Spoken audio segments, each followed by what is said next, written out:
And this is Shah Mohammed. This is lecture 2 of unit 3. We will know about computer system. Computer system is an electronic calculating device which can process a given input in a prescribed manner to produce a desired output at a very high speed and remarkable accuracy. ठीक है, हम किसी भी computer system में क्या करते हैं, कोई इनपुट देते हैं, just we give input and computer process this and then computer returns output in some understandable form. Okay. It can also perform all arithmetic and logical function according to the instruction given in systematic order to solve any problem and process information. We will know in CPU what is arithmetic and logical unit or functions, parts of computer, input unit, memory unit, CPU and output unit. Computers work through an interaction of hardware and software. Hardware क्या होता है, हमारा कोई भी ऐसी device या कोई भी चीज़ को टच कर सकते हैं, छू सकते हैं, वो हमारी क्या, वो डिवाइस हमारी हार्डवेयर डिवाइसेस होती हैं. एग्जांपल है मॉनिटर, कीबोर्ड, आपका माउस है, प्रिंटर है, memory and other components. Software क्या होता है, जिसको हम छू नहीं, जिसको हम टच नहीं कर सकते, देख सकते हैं सिर्फ. ये बेसिकली कोडिंग होती है, प्रोग्राम्स होते हैं. ठीक है, सॉफ्टवेयर रिफर्स टू इंस्ट्रक्शन और program that tell the hardware what to do, जो कि हार्डवेयर को बताता है क्या प्रिंट करना है. जैसे मान लीजिए मैं कोई डॉक्यूमेंट को प्रिंट करता हूँ, मैं प्रिंट कमांड चला देता हूँ तो हार्डवेयर को इंस्ट्रक्शन जाता है कि इसको प्रिंट कर दो. ठीक है, तो इसके लिए आपको बहुत सारी चीज़ें इसमें यूज़ होती हैं. जैसे ऑपरेटिंग सिस्टम ये सब काम करता है, जो कि मैनेज करता है पूरे सिस्टम को. और एक well known operating system nowadays है विंडोज़, जिसको माइक्रोसॉफ्ट कॉर्पोरेशन ने बनाया है. Next topic is input unit. The definition is been given. Input unit का क्या काम होता है, इनपुट डेटा या इंस्ट्रक्शन को आपका इनपुट यूनिट में मेनली क्या होता है, कीबोर्ड, माउस. ठीक है, तो कीबोर्ड क्या होता है, क्या जैसे आपने देखा हुआ है, various combination of keys are use to issue specific commands to the computer अलग अलग कीज़ का हम इस्तेमाल करके अपना डॉक्यूमेंट टाइप करते हैं या कुछ भी काम कर रहे होते हैं. ठीक है, आप इसमें आपका इनपुट टेक्स्ट भी हो सकता है, नंबर भी हो सकता है, एल्फान्यूमेरिक डेटा भी हो सकता है. ठीक है, स्टैंडर्ड आपका जो कीबोर्ड है उसको हम बोलते हैं QWERTY लेआउट. आजकल जो मार्केट में आपका कीबोर्ड अवेलेबल है वो 104 कीज़ 108 कीज़ के हैं. ओके, नेक्स्ट थिंग आपका माउस क्या होता है, पॉइंटिंग डिवाइस होती है जो मेनली. ठीक है, आप माउस की मदद से क्या, आपका कर्सर होता है उसको स्क्रीन पे left right up and down move कर सकते हैं. ठीक है, इसमें दो बटन होते हैं, एक राइट बटन होता है. राइट बटन की हेल्प से क्या हम कर सकते हैं, क्लिक करते हैं तो आपका मेनू ओपन हो जाता है, जिसके बाद आप जो आपको काम करना होता है वो कर सकते हैं. And there is also a left button. With the help of left button, what you do when you fill the any form and you submit, and there is a button you hit, then the data is submitted. जो left button होता है उससे मतलब help से आप क्या access करते हैं डायरेक्टरी या कोई भी फोल्डर में सिंगल क्लिक या डबल क्लिक से आप एंटर चल कर जाते हैं उसमें. ठीक है, और इसमें एक व्हील होता है जो कि इन दोनों बटन के बीच में होता है, जिसकी हेल्प से आप क्या स्क्रॉल करते हैं. आप अपना मान लीजिए कोई 100 पेज का डॉक्यूमेंट है, इसको आप स्क्रॉल करते हैं, ये वो चीज़ें स्क्रॉल करते हैं तो पेजेस आपके ऊपर नीचे होने लगते हैं. ठीक है, ऊपर की तरफ जाने लगते हैं, नीचे की तरफ जाने लगते हैं. So next topic is important, central processing unit. Okay, it is also known as microprocessor और प्रोसेसर. CPU क्या होता है, ब्रेन होता है कंप्यूटर का. And it is also responsible for all the functions and processes. ठीक है, सारे फंक्शन के लिए यही रिस्पॉन्सिबल होता है. प्रोसेस का मीन होता है प्रोग्राम्स. आपका सिस्टम प्रोग्राम की बात कर रहा हूँ, आपके एप्लीकेशन प्रोग्राम भी हो सकते हैं. ओके,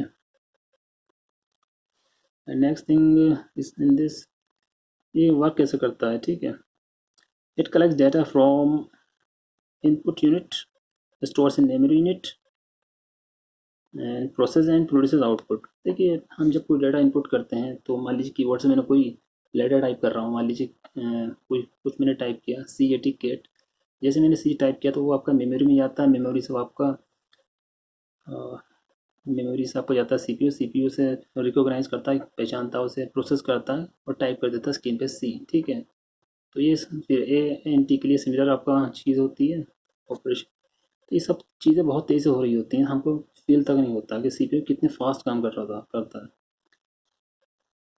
ठीक है, तो आगे CPU ALU एंड CU से मिलकर बना होता है. ALU की फुल फॉर्म होती है आपकी arithmetic logic unit and CU की फुल फॉर्म होती है कंट्रोल यूनिट.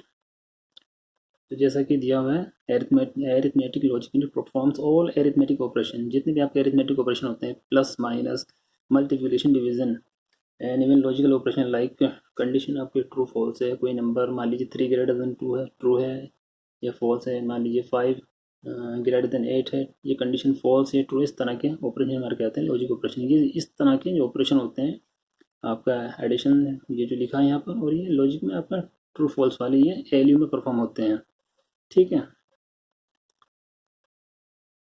आगे है the data required to perform the arithmetic and logical functions are inputs from the designated CPU registers and operands।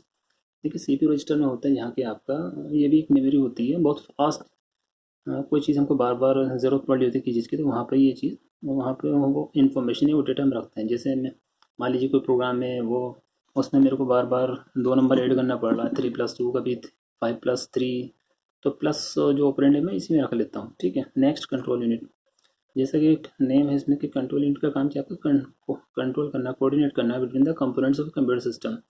The control unit as it name suggest, ये क्या circuit होता है, issue करता है command to other hardware components to execute programs. The control unit does not actually execute any code itself, ये manage करती है execution of the program instruction by fetching instruction from memory, passing those instruction as needed and then scheduling the appropriate hardware component to act on those instructions।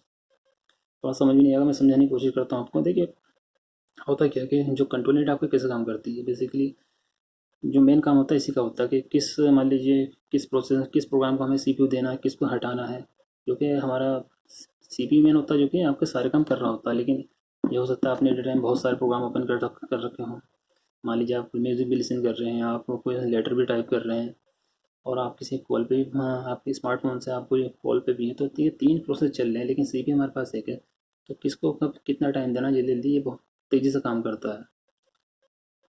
या फिर इस तरह से समझ लीजिए कि मान लीजिए कि सीपीयू हमारा फ्री है, तो किस प्रोग्राम को एलोकेट करना है सीपीयू को। मान लीजिए मेरे पास 3 तरह के प्रोग्राम है, 3+2, 3-2 और and one one sorry 3x2, 3 तरह के मेरे पास प्रोग्राम है। तो ये आपका कंट्रोल यूनिट डिसाइड करेगी किस इंस्ट्रक्शन को मेरे को सीपीयू एलोकेट करना है। इंस्ट्रक्शन का मतलब होता है कोई पर्टिकुलर पीस ऑफ इंफॉर्मेशन, ठीक है। आई होप कुछ आइडिया हो रहा होगा, आप रीड करेंगे तो समझ में आ जाएगा, कोई दिक्कत नहीं है। सीपीयू के फंक्शन क्या होते हैं, access and store the relevant data instruction during processes. देखिए सीपीयू आपका डेटा स्टोर करता है, हालांकि इसकी मेमोरी बहुत कम होती है, ठीक है, लेकिन फिर भी ये इस जो इंस्ट्रक्शन होता है जिसको एग्जीक्यूट करता है उसको स्टोर करेगा तभी तो एग्जीक्यूट करेगा। Next point, the CPU control the sequence of operation, जो ऑपरेशन होते हैं आपके सीक्वेंस में कंट्रोल हो आपके, और जो ऑपरेशन जो होते हैं वो सीक्वेंस में कंट्रोल होते हैं या सीक्वेंस में एग्जीक्यूट होते हैं। Next point, the CPU gives the commands and coordinates the action of all parts of the computer system. CPU आपका बहुत सारे प्रोग्राम को चला रहा होता है, जैसे आपके ऑपरेटिंग सिस्टम है और भी बहुत जो प्रोग्राम होते हैं, एप्लीकेशन प्रोग्राम है, सिस्टम प्रोग्राम है, सबको सीपीयू कंट्रोल कर रहा होता है, चला रहा होता है, रन कर रहा होता है, meaning CPU carries out the programming. Next topic is storage unit. Storage unit is important है कि हम कुछ इनपुट करते तो हमको डेटा तो चाहिए ना कि हमारा कहीं डेटा स्टोर हो, तो हमको स्टोरेज यूनिट की ज़रूरत पड़ती है। ये 2 तरह की होती हैं, प्राइमरी एंड सेकेंडरी। सीपीयू आपको मेनली इंटरेक्ट करता है विद प्राइमरी स्टोरेज से, ठीक है, जैसे कि इस फिगर में दिया हुआ है, यहाँ से आप कुछ डेटा एंटर कर रहे हैं, और आपका ये मेमोरी है। मेनली ये 2 तरह की मेमोरी होती है, रैम है प्राइमरी मेमोरी, एचडीडी यानी कि हार्ड डिस्क ड्राइव सेकेंडरी होती है। लेकिन जो हमारा सीपीयू इंटरेक्ट करता है किससे, रैम से इंटरेक्ट करता है, ओके। और ये आपका बूटिंग में भी काम आती है प्राइमरी मेमोरी। इधर आ जाते हैं, 2 टाइप्स की मेमोरी होती हैं आपका, primary memory and second memory. Primary memory used by the CPU for booting of the system. देखिए जब सिस्टम ऑन करते हैं तो प्राइमरी मेमोरी हमारा उसमें चीज़ें लोड होने लगती है, बूटिंग ब्लैक स्क्रीन आती है, आपने देखा होगा, ठीक है। Example memory no, primary memory is needed by the computer for on its own working. देखिए जैसा कि मैंने कहा कि प्राइमरी मेमोरी तो चाहिए, बिना इसके काम नहीं चलने वाला। स्टोर ये क्या करती है, डेटा स्टोर करती है currently use by CPU and operating system program. देखिए आप कुछ भी, आप मान लीजिए कोई आपने एम एस वर्ड ओपन किया, तो जो प्रोग्राम लोड होता है वो प्राइमरी मेमोरी में लोड होता है, जो प्राइमरी मेमोरी से उसकी फंक्शनिंग एग्जीक्यूट होती है। या कुछ डेटा इंसर्ट कर रहे हैं मान लीजिए फ्रंट एंड से या कीबोर्ड से, वो सब प्राइमरी मेमोरी को थ्रू जाता है आपके सीपीयू में, ठीक है। बाद में ये सब कम्युनिकेट करता है सीपीयू। नेक्स्ट आपका टॉपिक है random access memory. Random access memory ये जैसे कि पहले बता चुके हैं कि इसमें लिखा भी है, सीपीयू यूज़ करता है इस मेमोरी को storing inputs currently running software, जो आपके मान लीजिए अपने वर्ड खोल रखा है, एक्सेल खोल रखा है, और जो भी आपके प्रोग्राम्स हैं।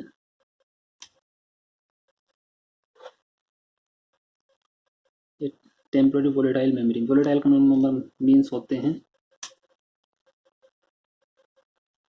कि जैसे आप कुछ काम कर रहे थे, मान लीजिए आप MS वर्ड पे काम कर रहे थे, आपने न्यू डॉक्यूमेंट खोला, उस पर काम करना शुरू कर दिया, लेकिन आपने लेटर टाइप किया, एप्लीकेशन टाइप की, लेकिन आपने क्या किया, उसे सेव नहीं किया। तो जब आपका कंप्यूटर ऑन ऑफ हो जाता है या किसी वजह से पावर चली जाती है, तो वो कंटेंट आपके लॉस हो जाएंगे, तो उसको बोलते हैं वोलेटाइल मेमोरी। यानी कि जब तक पावर ऑन है आपका काम होगा, जैसी पावर आपकी गई वो सब चीज़ कंटेंट आपके लॉस हो जाएंगे, ख़त्म हो जाएंगे, आपको इरेज हो जाएंगे। रोम इज ऑल्सो इम्पोर्टेंट मेमोरी, इसमें डेटा क्या आपका परमानेंटली स्टोर हो जाता है। एक बेसिकली चिप होता है, जैसे कि यहाँ पर दिया हुआ है। इसमें कुछ खास तरह के प्रोग्राम्स रखते हैं, जैसे बायोस है आपका, जो उसकी सिस्टम सॉफ्टवेयर समझ लीजिए, सिस्टम प्रोग्राम्स बेसिकली इसमें रखे जाते हैं। BIOS basic input output operation है। बूट स्ट्रैप लोडर है, जब आपका कंप्यूटर ऑन करते हैं तो एक ब्लैक विंडो आती है, जो कि सिस्टम जो कि चेक करती है, जो प्रोग्राम होता है आपका चेक करते हैं, जो कि इस मेमोरी में इंस्टॉल है, ये आपके सारे कंप्यूटर के पार्ट कनेक्टेड हैं, सही से काम कर रहे हैं, ठीक है। आप ऑन करते हैं, रिस्टार्ट करते हैं या ऑफ करते हैं, तो ये सब चीज़ें, ये आपकी प्रोग्राम तभी एग्जीक्यूट होते हैं, ओके। सेकेंडरी मेमोरी के एग्जांपल, ये बड़ी स्टोरेज डिवाइस होती है। जो हमारी प्राइमरी मेमोरी होती है उसकी स्टोरेज कम होती है, लेकिन सेकेंडरी की स्टोरेज बहुत ज़्यादा होती है, आजकल तो टेराबाइट में आ गई है, और इससे ज़्यादा भी हो सकती है। कुछ एग्जांपल इसके ये हैं, hard disk drive, DVD, Blu-ray disc, ठीक है। आउटपुट यूनिट के बारे में बात करते हैं। देखिए हमने जैसे कि मैंने बताया कि आउटपुट यूनिट क्या होगी, जहाँ पे हमारा डिज़ायर्ड डेटा आ रहा है, जैसे कि आपका स्मार्टफोन की स्क्रीन हो सकती है, आपका लैपटॉप की स्क्रीन हो सकती है, या आपकी डेस्कटॉप की स्क्रीन, जैसे इसमें एग्जाम्पल दिया है। मॉनिटर क्या है, एक आउटपुट डिवाइस है। प्रिंटर एक आउटपुट डिवाइस, जहाँ हमारा रिजल्ट आ रहा है। Monitor is called the standard output device, while other output device like printer, web camera etcetera are added to computing peripheral. बाकी डिवाइसेस कहलाते हैं peripheral devices. Peripheral, next topic peripheral devices. Peripheral devices का मतलब क्या होता है, जो कि एक्सटेंड करती है functionality of a computer system. Friends मैं स्टूडेंट्स में थोड़ा फास्ट बता रहा हूँ, बेसिकली थोड़ा सा वीडियो शॉर्ट बनाने की कोशिश कर रहा हूँ, वरना वीडियो बहुत लेंथी हो जाता है। उससे प्रॉब्लम ये होती है कि हम जब यूट्यूब पर अपलोड करते हैं तो वहाँ क्वालिटी का इशू आने लगता है मोबाइल से बनाने पर, ठीक है। तो ठीक है, नेक्स्ट, ठीक है, next topic optical disk drive and USB drive. ये भी डेटा स्टोरेज डिवाइसेज हैं, थोड़ा बहुत इनके बारे में जानते हैं। ऑप्टिकल डिस्क ये क्या कर सकते हैं, इसमें भी हम डेटा स्टोर करते हैं, इन्फॉर्मेशन स्टोर करते हैं in the form of audio, text, images, game, software, ठीक है। Various types of optical disc are available which can store up to 8 GB data, okay. CD-ROM, next topic compact disc read only memory. देखिए इसमें हमने क्या किया, data को right कर देते हैं। जो CD-ROM है, मैं थोड़ा सा आपको शॉर्ट में बता रहा हूँ, पूरा टेक्स्ट रीड नहीं कर रहा हूँ, आप रीड कर सकते हैं। तो देखिए इसका जो एग्जाम्पल है, इसमें क्या करते हैं हम, रीड ओनली, इसमें डेटा रीड कर देते हैं, वो राइट कर देते हैं, सॉरी, जिसमें डेटा हमने राइट कर दिया CD में, उसके बाद आप उसे रीड कर सकते हैं। जैसे म्यूज़िक की CD आप बाहर से कहीं से परचेस करके लाते हैं म्यूज़िक की CD, तो उसमें क्या सिर्फ आप रीड कर सकते हैं, या कोई आप एंटीवायरस की CD लाते हैं, या किसी और एडिशनल हार्ड सॉफ्टवेयर की CD लाते हैं, तो वहाँ के आप सिर्फ डेटा रीड कर पाते हैं, उसमें कुछ चेंजेस नहीं कर सकते। करेंगे तो फिर आपका डेटा या सॉफ्टवेयर करप्ट हो जाएगा। जो इसकी, इसमें कितना डेटा स्टोर सकते हैं, 700 MB, ठीक है। डिस्ट्रीब्यूट जो मेनली यूज़ किया हैं डिस्ट्रीब्यूटिंग सॉफ्टवेयर। नेक्स्ट टॉपिक आपका है CDR, कॉम्पैक्ट डिस्क रिकॉर्डेबल। इसमें क्या, हमने एक दफ़ा रिकॉर्ड कर दिया तो हम बार बार मल्टीपल टाइम से रीड कर सकते हैं, ठीक है। जैसे कि जो लास्ट एग्जाम्पल था CD-ROM का, उसमें जो हम एंटी वायरस को इंस्टॉल कर देते हैं तो वो नेक्स्ट टाइम रन नहीं होता, जैसे ये रीड ओनली। थोड़ा सा डिफरेंस इनमें, तो ये इसमें क्या हमने राइट कर दिया, उस डेटा को बार बार रीड कर सकते हैं मल्टीपल टाइम्स। ठीक है, नेक्स्ट CDRW, देखिए इसमें हम डेटा राइट कर देते हैं। राइट मतलब उस पर लिख दिया हमने, कुछ सॉफ्टवेयर आते हैं जिनकी हेल्प से हम मूवी राइट कर दी, हमने कुछ वो अपना डॉक्यूमेंट कुछ राइट कर दिया, और उसको बाद हम इरेज भी कर सकते हैं। एक नया डेटा हम उस पर राइट कर सकते हैं, यानी कि राइट भी कर सकते हैं, रीड भी कर सकते हैं, और उसको बाद में इरेज कर सकते हैं जो हमने डेटा राइट किया। नेक्स्ट टॉपिक आपका पेन ड्राइव और USB। पेन ड्राइव और यूएसबी की फुल फॉर्म लिखी है यूनिवर्सल सीरियल बस। ये क्या होती है, फ्लैश मेमोरी डिवाइस होती है। इसमें बहुत ज़्यादा डेटा स्टोर कर सकते हैं, ऑडियो वीडियो डेटा। ठीक है, बेसिकली ये लैपटॉप का जो पोर्ट होता है, लैपटॉप या डेस्कटॉप का पोर्ट होता है, वहाँ से ये इसकी हेल्प से कनेक्ट किया जाता है। ठीक है, ये बहुत अच्छी डिवाइस होती है। फ्लैश मेमोरी का क्या मीनिंग होते हैं, फ्लैश मेमोरी के मीनिंग होते हैं कि इसमें हम डेटा स्टोर कर देते हैं और इसे निकाल लेते हैं, तो डेटा हमारा लॉस नहीं होता। ये मैंने लैपटॉप में यहाँ से कनेक्ट की है, कहीं पोर्ट है, तो डेटा मैंने इसमें स्टोर कर दिया और बाद में मैंने निकाल लिया, तो इससे हो गया हमारा डेटा लूज नहीं होता है। तो ये इजीली पोर्टेबल है, छोटी सी होती है, आप इसे अपने पॉकेट में रख के भी घूम सकते हैं। लैपटॉप को तो ऐसा नहीं कर सकते, हर जगह नहीं लेके सकते हैं, बहुत बल्कि डेटा भी इसमें स्टोर किया सकता है। आपका लैपटॉप कंप्यूटर में या डेस्कटॉप में पोर्ट होते हैं। नेक्स्ट आपका टॉपिक है डिजिटल कार्ड रीडर। ये भी सेम आपकी डेटा इन्फॉर्मेशन रिकॉर्ड करने के लिए यूज़ किए जाते हैं। ये जनरली मोबाइल में यूज़ किए जाते हैं, आप मोबाइल में कार्ड रीडर भी बोलते हैं। नेक्स्ट टॉपिक आपका एक्सटर्नल हार्ड ड्राइव। सेम ये भी आपका एक तरीके से मेमोरी की तरह समझ लीजिए, सॉरी पेन ड्राइव की तरह समझ लीजिए। थोड़ा इसमें ये भी बहुत ज़्यादा इन्फॉर्मेशन आपका डेटा आपका स्टोर कर सकते हैं। इनकी कैपेसिटी बहुत ज़्यादा होती है, टेराबाइट, जैसे यहाँ लिखा है फ्रॉम 500 MB टू 2 TB।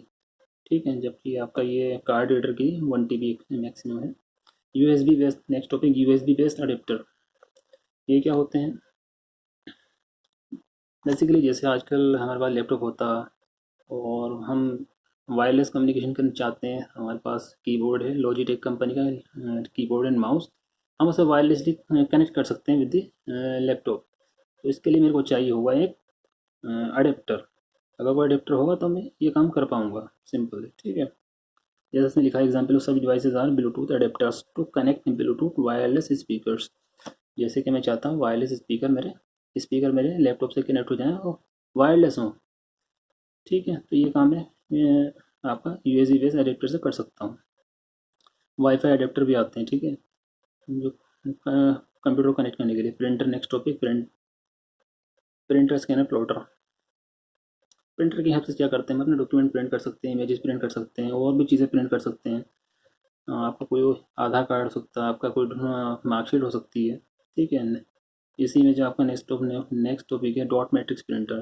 तो ये सब प्रिंट ही करते हैं आपके अलग अलग तरह की चीज़ें। जैसे डॉट मैट्रिक्स का एग्जांपल मैं आपको बताऊंगा कि जैसे रेलवे के टिकट प्रिंट होते हैं, उस पर जो हम रेलवे के टिकट प्रिंट जाते हैं, रेलवे के टिकट लेते हैं, तो वो उसमें कौन सा प्रिंटर यूज़ हो रहा होता है, तो वो डॉट मैट्रिक्स हो रहा होता है। ठीक है,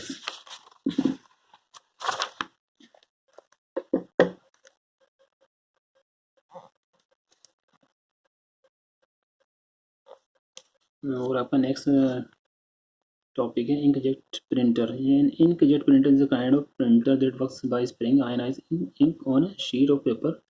Magnetized plate in the ink's path direct the ink onto the paper in the desired shape to create impression of text and image.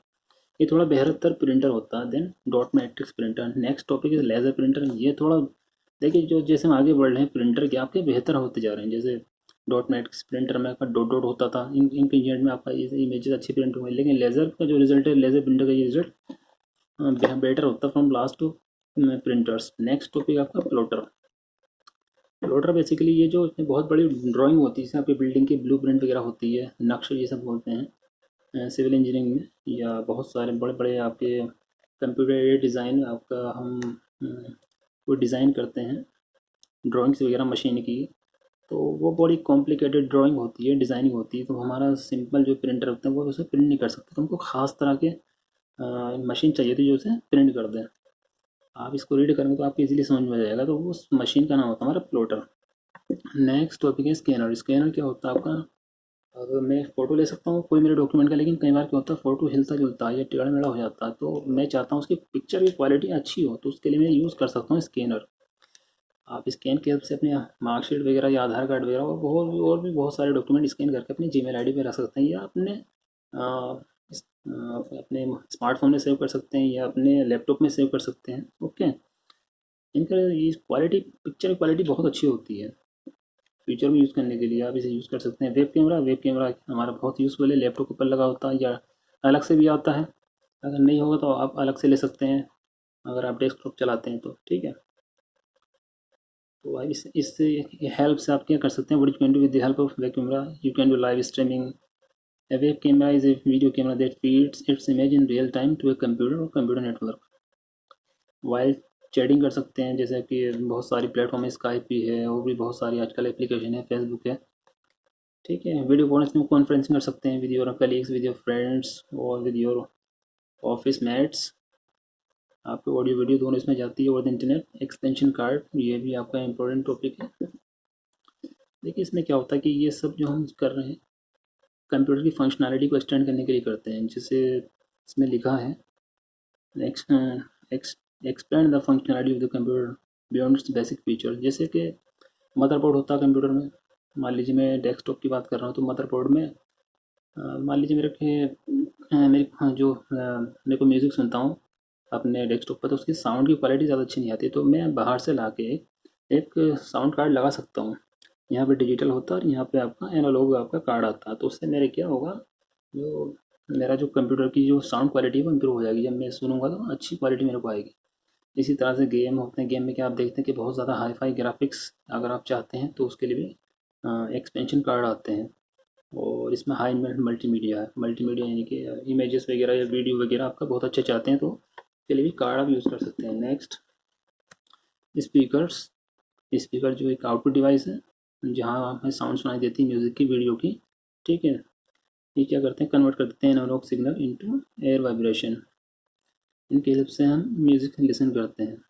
Joystick pointing device होती है। Joystick consist of A stick that pivots on a base and reports its angles or direction to the controlling device. Joysticks are used to control video games. Usually have one or more push buttons whose state can also be read by the computer. Joystick क्या, जैसे कि आप use की जाती हैं, आपकी aircraft में use की जाती हैं, जेट में यूज़ की जाती हैं, क्रेन है, जेसीबी है। ठीक है, व्हील चेयर वगैरह में यूज़ की जाती हैं आजकल। सर्वेलेंस कैमरा है। ठीक है, and zero turning radius lawn movers. Okay students, ये था आपका सेशन 2 यूनिट 3 का। अगर किसी को ना समझ में आया तो मेरे को मैसेज कर सकते हैं, कॉल कर सकते हैं। Okay, thank you.